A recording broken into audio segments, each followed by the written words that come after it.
পুরো বিশ্ব যখন 2026 ফিফা বিশ্বকাপের কোয়ার্টার ফাইনাল আর সেমিফাইনালে চরম উত্তেজনায় বুঁদ হয়ে আছে, ঠিক তখনই খেলার মাঠের সেই রোমাঞ্চকে ছাপিয়ে আন্তর্জাতিক ভূ রাজনীতিতে আশ্রয় পড়ল এক মহাপ্রলয়ের সংকেত।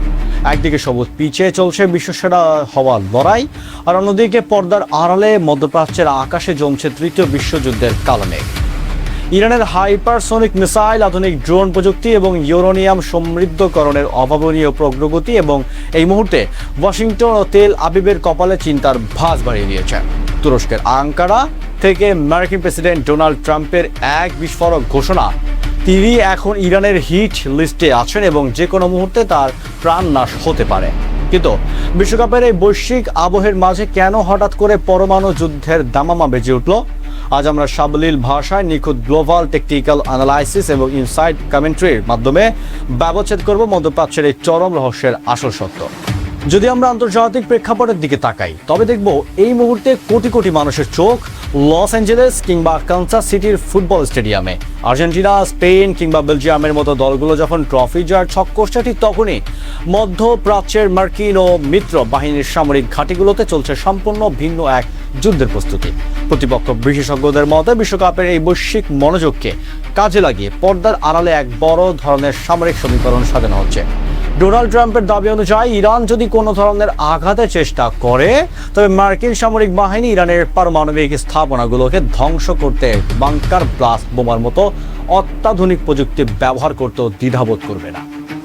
ভূরাজনৈতিক ডাটা এবং সামরিক পরিসংখ্যান বলছে ইরানের সাম্প্রতিক হাইপারসোনিক মিসাইল এবং ড্রোন প্রযুক্তির মধ্যপ্রাচ্যের প্রথাগত আকাশ প্রতিরক্ষা ব্যবস্থাকে বড় চ্যালেঞ্জের মুখে ফেলেছে।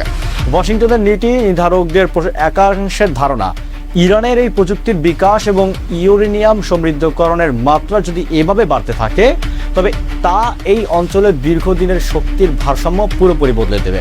আর ঠিক এই কারণেই আমেরিকা এবং তার মিত্র রাষ্ট্রগুলো ইরানের এই সামরিক সক্ষমতাকে তাদের আঞ্চলিক প্রভাব ও অর্থনৈতিক রুটগুলোর জন্য একটি বড় প্রতিবন্ধকতা হিসাবে দেখছে। আঙ্কারা নাটো সম্মেলনে ট্রাম্পের ক্ষুব্ধ বক্তব্য মূলত এই উদ্বেগেরই বহিঃপ্রকাশ। তবে শক্তির দ্বৈরথে ইরানও কিন্তু হাত গুটিয়ে বসে নেই।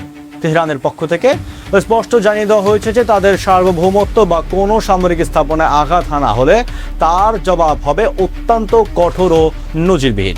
সামরিক বিশ্লেষকদের মতে ইরান যে কোনো মুহূর্তে তাদের পারমাণবিক ও কৌশলগত প্রতিরক্ষা সক্ষমতার চূড়ান্ত জানান দিতে পারে। ইরান ইসলামী বিপ্লবী গার্ড বাহিনী বা IRGC ইতিমধ্যে হরমুজ প্রণালী ও পার্শ্ববর্তী আন্তর্জাতিক বাণিজ্য করিডোরগুলোতে নিজেদের অবস্থান আরও শক্ত করছে। তারা স্পষ্ট করে দিয়েছে যে ওয়াশিংটন যদি এই সামরিক চ্যালেঞ্জ গ্রহণ করে আক্রমণে যায়, তবে পাল্টা আঘাতের তীব্রতা পুরো বিশ্ব অর্থনীতিকে এক অপূরণীয় সংকটের মুখে ফেলে দেবে।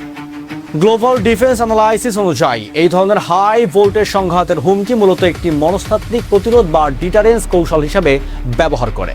উভয় পক্ষেই বড় ধরনের যুদ্ধের ঝুঁকি খুব ভালো করে জানে, কারণ মধ্যপ্রাচ্যের সামান্যতম ভুল পদক্ষেপও জ্বালানি বাজারে সম্পূর্ণরূপে ধসিয়ে দিতে পারে।